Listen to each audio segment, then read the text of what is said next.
So I have bought a non-runner Volvo V70 with coolant leaks, engine misfires and no audio. But luckily I've resolved all of this. But now I have another problem. It's burning oil and a lot of it.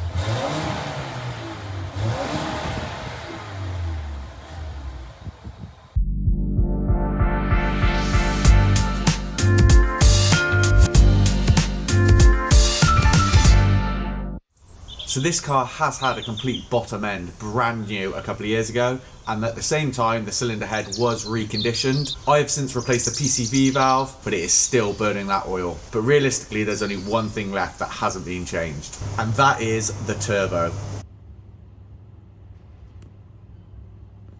So the easiest way, well there's two ways, health and safety will not be happy with this.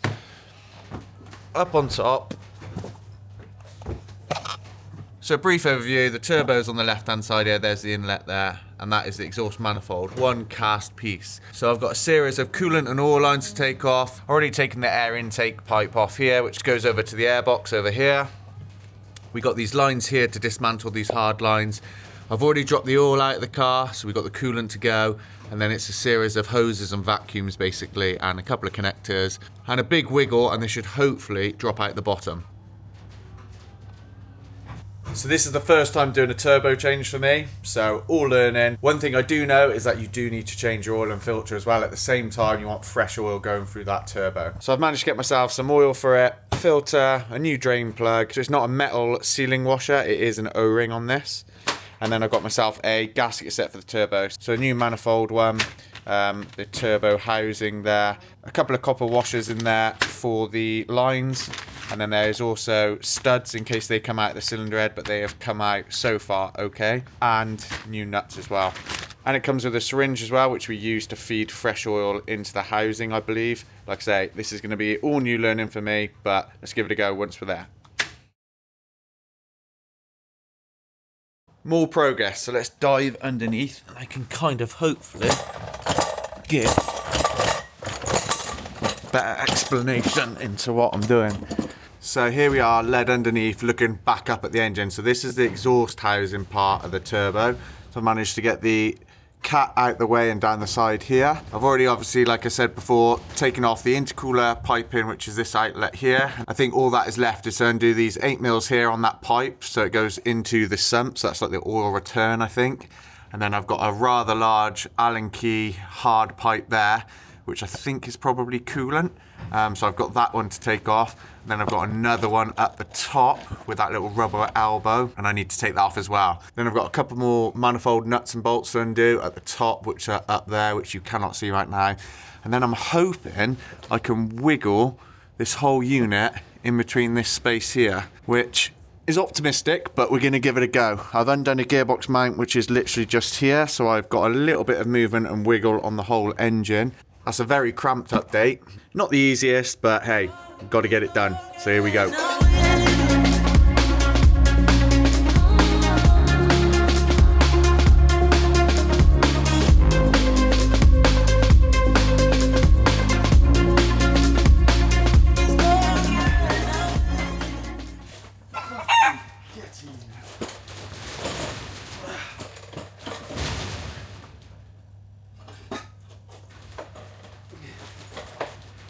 So the turbo is off, what a relief. So a little bit messy, a little bit fiddly, getting the lines disconnected, oil and coolant, and then just jiggling it down out the bottom, but it's out.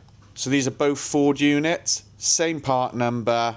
This engine and this turbo setup was on Fords, this Volvo, and a couple of Range Rovers as well. The casting of the Ford manifold, exhaust side, is a little bit different. As you can see, the bolt hole there is in a cutout, so the exhaust gases are flowing there, whereas the Volvo one is all one cast piece and it has a hole in the middle for that bolt. So a little bit different, but the bolt layout is exactly the same. Dimensions are all looking out to be the same. This is a remanufactured genuine Borg Warner, which came off the car, company up in Hinckley, Leicestershire way. Strip it, new bearings, seals, test it all, and then you do an exchange basis. So that one will be getting sent back to them, and then I get some money back. Pretty damn reasonable as well. I will leave a link in the description as well, because they do absolutely stacks of turbos. So yeah, check them out. If you've got a turbo issue and you need it replacing, definitely look at getting an OE remanufactured. I wouldn't fall into the trap of a cheap Chinese turbo.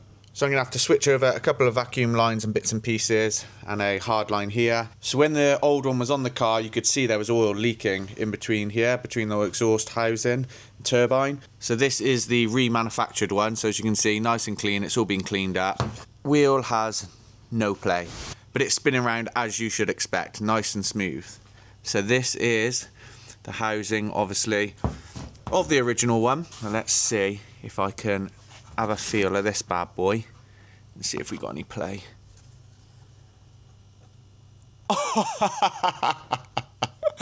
Well, there's my problem right there. Holy moly. I'm surprised it didn't feel and sound worse on the road, because it was still pulling really well. Obviously the smoke, but that is absolutely knackered. Let me try and show you now. If I grab that there. Right, I've got some pliers on it. Hopefully you can see the play now. You can hear that as well, definitely. So correct diagnosis, it is in fact the turbo. Pretty confident it was after getting my head underneath it and looking at the oil leaking around it and from the symptoms. Ready to go on now. Vacuum lines are all transferred over, along with this one hard line with the new washer setup. Thread lock, and it is torqued, so we are good there. That is the end for now of this one. This can go in the box and be returned and give us a bit of money back. Right, so the turbo is pretty much all bolted up now down the back. I haven't got the intake pipe on here for the airbox yet, but there's oil in the car, there's coolant in the car. I've disconnected all the coils so the car won't actually fire, but I just need to now crank it over as I've left the one oil feed pipe to the turbo off. I'm just going to crank the engine around, like I say, and gain oil pressure. Once I see oil dripping out of that hose, I know there's oil straight away ready to feed into the turbo. I have also put a little bit of oil, as you've seen from that syringe, into the housing itself manually, so that way when it starts it's lubricated pretty much straight away, because you don't want it to be dry. Ain't nobody got time for that.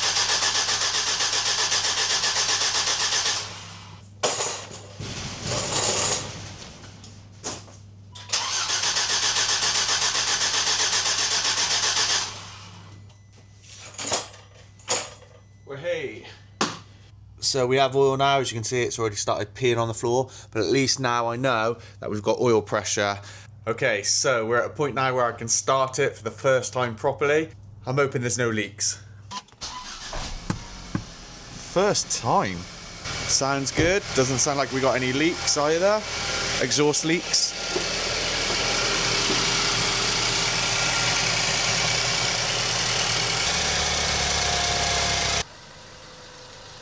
So the car is all back together, fluid levels are looking good so far. I'm just going to run it up and off fan, check the coolant level, and then recheck that oil level again. But no fault codes, fired up straight away, not making any bad noises. Obviously the car is warm, I'm not going to rag the hell out of it being a new turbo, but it just sounds sweet. Have a listen.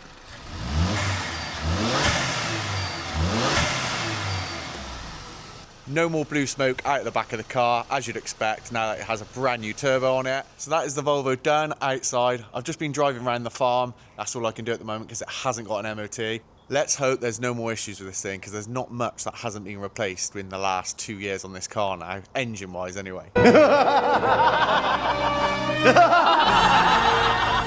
this now will be booked in for its MOT next week. It is freezing. So next up is going to be taking the rear suspension one side off of the Mini, just so I can check the bearings, get a part number hopefully or a code off them, and then get them ordered up to be replaced.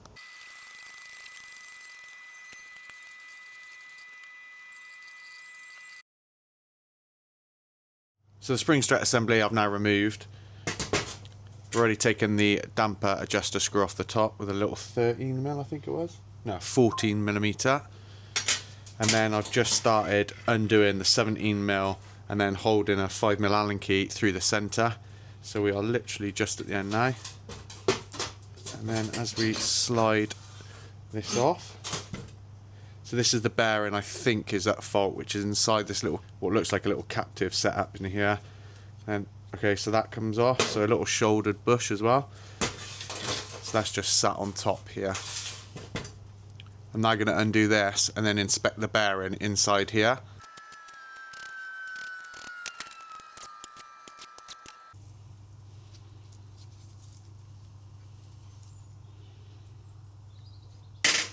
So there's a little bit of grime and a little bit of corrosion, but nothing excessive at this point. I was expecting to see a lot of crumbled bearing outer material there, or a lot of more brown material. And the bearing, from what I can input, feels okay.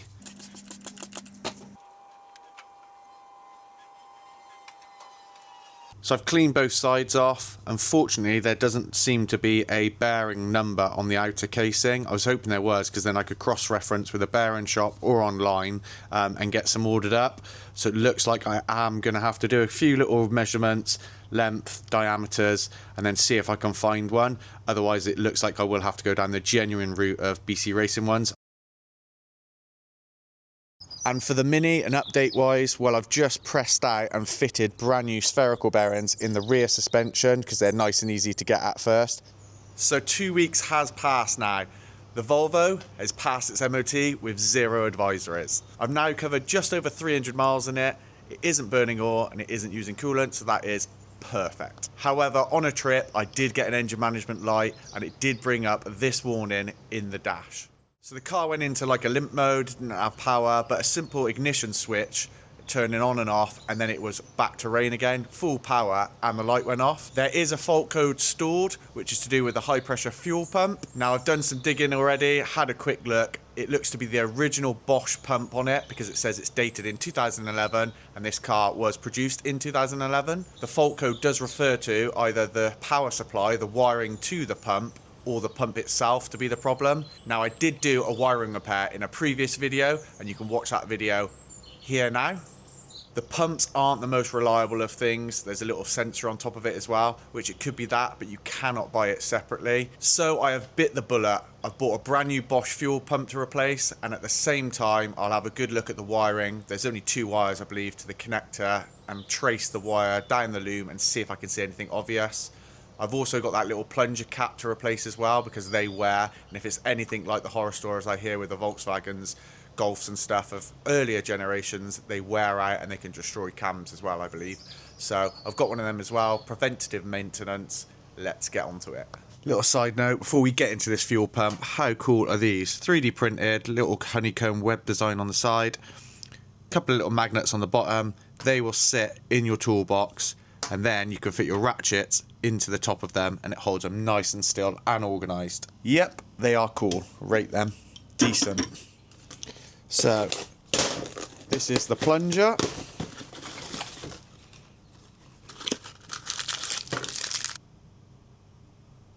It's very similar design to basically like a shim bucket on an old motorbike, maybe cars back in the day as well, but I know it from motorbikes. So the fuel pump is up underneath here. Got a little sound suppression foam. Simple connector, a couple of fuel lines here. Looks like it might be a bit of a fiddle.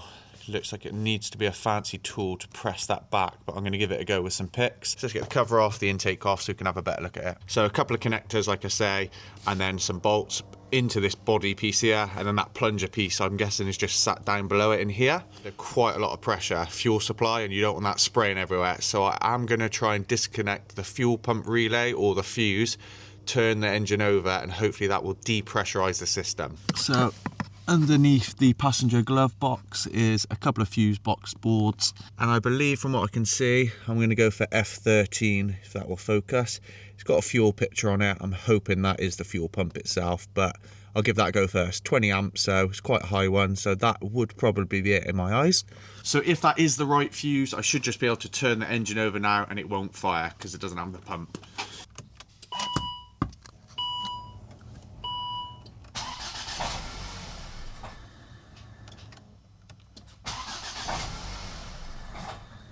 That should have done the trick. As you heard, it was just spluttering then, so fuel supply is now being cut.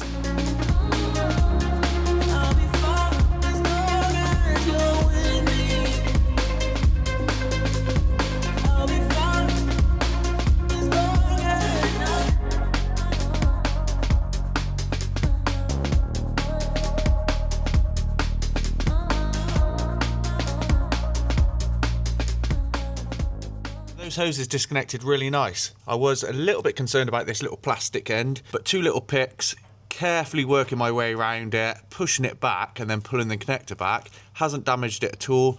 Lovely jubbly. And then cranking it over earlier definitely helped, as there was no pressure on that line then at all, just a little dribble. I had the cloth there just in case it sprayed, but no pressure at all. 2 8mm to undo. Let's get this pump out.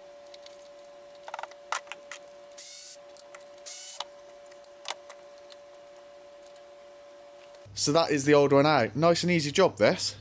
So I'm now going to attempt removing that little plunger cap. It should be magnetic. So I've got my little magnet. Let's get inside there and hopefully pull it out. A little bit of wear on the side, but as you would imagine, because it's been going up and down. And then a little bit wear on the top where it meets. But overall, very good condition still. The camshaft lobe looks absolutely fine. I've just cut a little bit of wire that I had spare and just exposed the ends. I've put one end into the power supply of the connector, which goes into the fuel pump, and the other end I'm just going to attach my multimeter probe to. I'm now going to check for continuity, so it should beep, and that means obviously the circuit's good, we've got continuity there. Going to now go for a little bit of a wiggle test from the connector end all the way down into the main loom piece that I did actually do some repair on. The conduit and all the sheathing is still on it, but I'm going to give it a good old wiggle all the way down, all the way back up to the connector, like I say, and just see if I can get it to trigger and break continuity. That means then I've found a broken wire, or the start of a broken wire. I personally think it probably is just that sensor piece on top of the fuel pump that was starting to fail, but you never know. Like I say, I've done wiring before.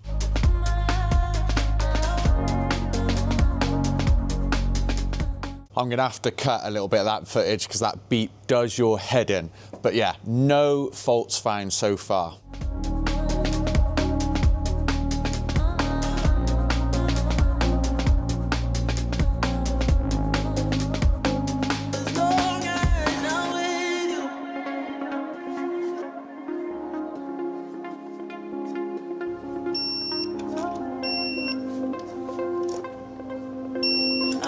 So the fuse is back in and the air intake's all plugged in, so hopefully it should start. I'm going to go and take it for a spin. Let's hope this resolves the issue and we have no more problems with this Volvo.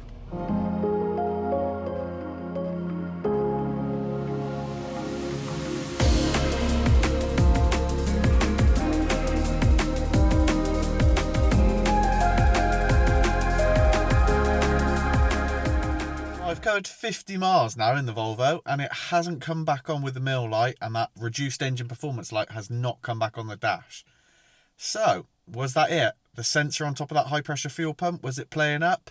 I'm going to take this car down to Devon at the weekend. I'm going to put a good amount of miles on it, motorway and A roads. That way, if I still have no problems, I'm going to sign it off at that. No more issues, please Volvo. Next up is to get the Mini back in the unit. I'm going to disconnect the sway bar, so that way if I go for a quick drive, if it's still knocking, I know I've isolated the drop links and the rear sway bar, and it just has to be that whole complete suspension unit. So I've disconnected the upper fixing from the drop link to the sway bar. Now these rubbers look reasonably okay, there's not a ton of play there at all. And the drop link itself, I mean, it's not new, so you'd expect more movement than a brand new one, but it's not horrific. I'm going to disconnect the other side as well and do exactly the same, and then just go for a steady drive, tie this out the way. I'll pretty much be able to tell as soon as I drive out the farm, because I can always hear it. So if I don't hear it from the rear, then I know it's either an issue with the sway bar rubbers here, or the drop links, or both together. So I've just come back from driving the car. It is still knocking. So I'm going to admit defeat at this point. They are noisy, but they perform and handle absolutely fantastically on the road. It's just one of those things that kind of just lets them down a little bit. However, on the positive note, the Volvo is fixed. So I'm going to enjoy that car, like I say, down to Devon this weekend. Loads of space, chuck all the kit in it. It will be fantastic. The Mini will go for its stage 2 remap in just over a week's time. So I will get another video out of that. Let's hope we get in around the 260 brake horsepower bracket. On that note, we're going to leave it right here today on this video. Thank you ever so much for watching. If you're new to the channel, please subscribe. give us a like and drop a comment. I will reply as soon as I can. Thank you ever so much again. Take care.